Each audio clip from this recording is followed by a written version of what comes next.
अब हमारी आती है नेक्स्ट कैटेगरी। नेक्स्ट कैटेगरी कौन सी है? अवनद्य।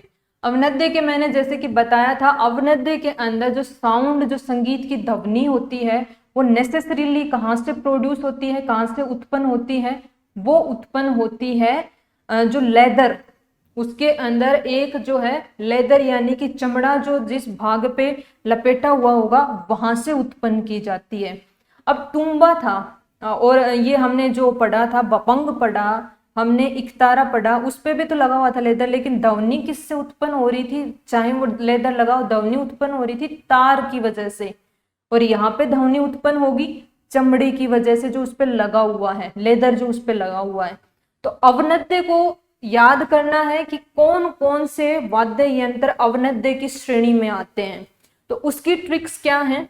उसकी ट्रिक्स हैं डफ डफली, इसको ऐसे लिखना है डफली, डफ डफली, मादल मृदंग, नौबत, क्या है ये? नौबत, खंजरी, टामक चंग। बहुत अच्छी राइम बन रही है। डफ डफली, मादल मृदंग, यहाँ पे पॉज लीजिए बोलते हुए मेरे साथ साथ।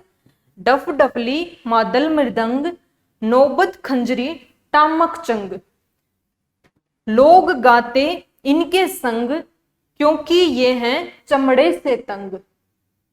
तो इसकी जो हमने बनाई है ट्रिक, इसी में ही पता चल गया कि जो लेदर से बने हुए हैं, चमड़े से बने हुए हैं, उनकी कैटेगरी में है ये। तो फिर से एक बार लिखते हुए बोलते हुए साथ में देखेंगे। डफ डफली, मादिल मृदंग, नौबत खंजरी, टामक चंग, लोग गाते इनके संग, क्योंकि ये हैं चमड़े से तंग। इतना हमने याद कर लिया।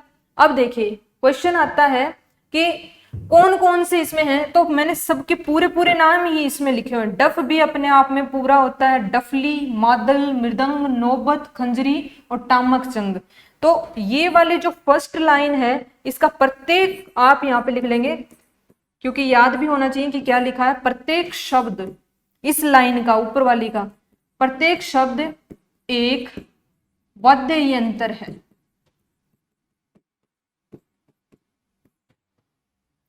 प्रत्येक शब्द एक वाद्य यंत्र है, इस वाली लाइन का, ऊपर वाली का।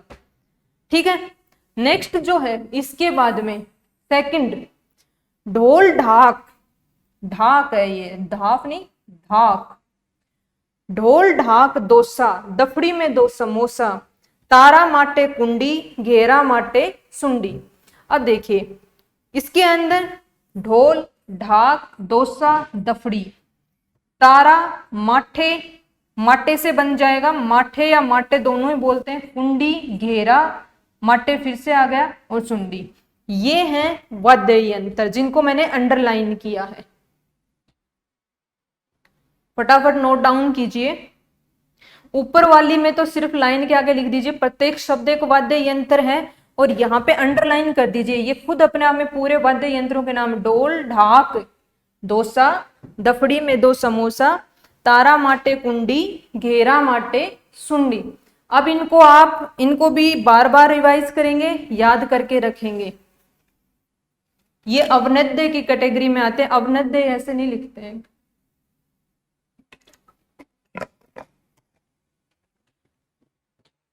अवनद्य ऐसे होता है।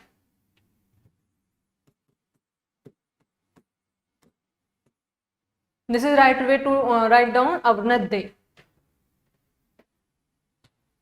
ठीक है, लिख लिया सभी ने?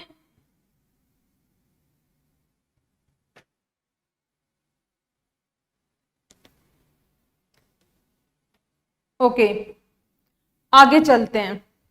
अब इन्हीं के अंदर जो हमारी इन दो ट्रिक्स के अंदर जो जो नाम आए हैं, और इनमें से जो जो इम्पोर्टेंट हैं उनको हम वन बाय वन लेते हुए चलेंगे। सबसे बड़ी चीज तो हम ये देखेंगे कि इसमें से हमारे जो हम जनरली हमें पता नहीं होता है कि कौन कौन से जो है थोड़ा सा डिफरेंस होता है, वो भी हम इसमें साथ में डायग्राम्स की सहायता से न केवल देखेंगे बल्कि यहीं के यहीं याद भी करेंगे कि क्या डिफरेंस होता है।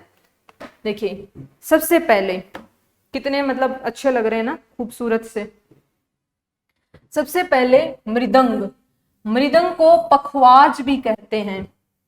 मृदंग जो है वो एक मतलब टाइप है अवनिद्य वाद्य यंत्रों के अंदर, और उसको भी कहा जाता है पखवाज। अंतर क्या होता है ढोल के अंदर, ढोलक के अंदर, पखवाज यानी कि मृदंग के अंदर? अंतर होता है इसके दो साइड जो होते हैं, जो बजाने वाला इस प्रकार से बजाता है, तो अगर हम एक साइड को साइड ए मान लें, दूसरी साइड को साइड बी मान लें, तो दोनों साइड की जो एरिया होता है, जो लेदर से कवर होता है, उसके साइज में जो डिफरेंस होता है वो ही इनकी ध्वनि उत्पन्न होने में भी डिफरेंस क्रिएट करता है। उसी से अलग अलग प्रकार की ध्वनि उत्पन्न होती है, और उसी के आधार पे इनको अलग अलग वाद्य यंत्र माना गया है। क्या बताया मैंने? साइड ए, साइड बी, जिससे ऐसे बजाते हैं, तो साइड ए और साइड बी के अंदर जो साइज डिफरेंस होगा, जितने एरिया में लेदर कवर किया हुआ है, जो डिफरेंस होगा, उसी के आधार पे मृदंग, ढोलक, ढोल और डफली, इन सब को अलग को कैटेगराइज किया गया है। जैसे कि ये देखिए, अब इसको मैंने बोल दिया है साइड ए, और ये है मेरी साइड बी। तो साफ दिख रहा है मुझे कि इसके अंदर साइड ए है वो बड़ी है, ग्रेटर देन है साइड बी। इसमें लकड़ी जो होती है वो प्रयोग में ली जाती है सुपारी की, या जो हमारा बरगद का पेड़ होता है उसकी की जाती है, स्किन लेदर की ली जाती है, वो तो हमें पता ही है, अवनद्य है। और विभिन्न प्रकार के जो धार्मिक आयोजन होते हैं,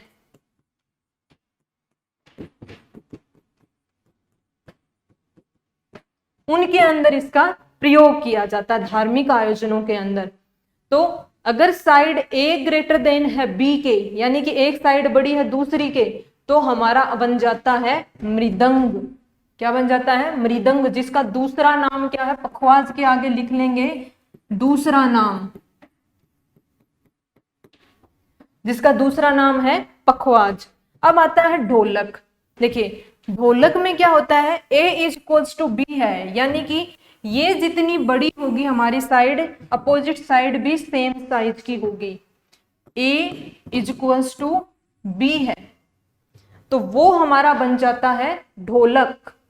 बिल्कुल जो नॉर्मल एक ढोलक होता है वो बन जाता है। इसको कौन बजाते हैं? ढोलक बजाने की जो जातियां होती हैं संगीत जीवी, वो होती हैं ढोली, सांसी, ये एक मात्रा ज्यादा लग गई, सांसी, मिरासी, सांसी, मिरासी और भवाई। संगीत जो है संगीत जीवी जातियां जैसे बवाई, भाट, भोपा, सांसी, मिरासी, जितने भी हैं, लंगा, मंगनियार, बहुत सारी हैं, उनको भी हमें पढ़ना है, वो आगे का टॉपिक है, वो हम पढ़ेंगे। लेकिन यहाँ पे कौन कौन सी मुख्य रूप से ढोलक के आधार पर जीवन यापन करती हैं? ढोली, ढोलक से याद रहेगा, ढोली, सांसी, मिरासी और भवाई। ये जाति के लोग जो हैं वो ढोलक बजाते हैं। सबसे ज्यादा जो बड़ा ढोलक होता है वो भवई डांस होता है ना, भवई डांस, करतब वाला, चमत्कार वाला डांस जो होता है, उसके अंदर बजाया जाता है। चमत्कारिक नृत्य भी उसको बोलते हैं। तो दो चीजें हमने पढ़ ली, मृदंग और ढोलक। अब चलते हैं आगे।